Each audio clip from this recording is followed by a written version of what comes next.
வணக்கம். விரிந்த பார்வையின் இன்றைய காலை நேர செய்திகள். வாசிப்பவர் சூர்யா தேவி.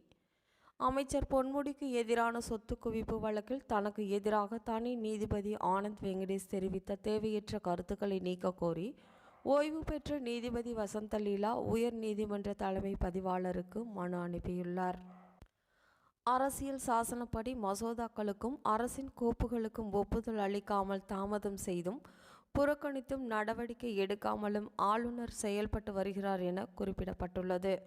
எனவே ஆளுநரின் செயல் அரசியல் சாசனத்திற்கு எதிரானது, தன்னிச்சையானது, தவறானது, நியாயமற்றது என்று அறிவிக்க வேண்டும் என்றும் தமிழ்நாடு அரசு கோரிக்கை வைத்துள்ளது.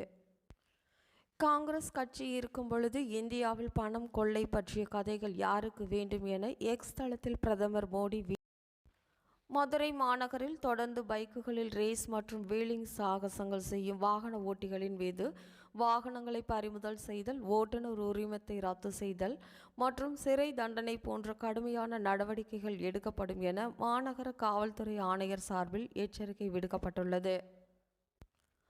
அரசு பள்ளியில் மடிக்கணினி திருட்டு போன விவகாரம் தொடர்பாக தஞ்சை மற்றும் மதுரை மாவட்ட காவல்துறை கண்காணிப்பாளர்கள் நேரில் ஆஜராக உயர்நீதிமன்ற மதுரை கிளை உத்தரவிட்டுள்ளது.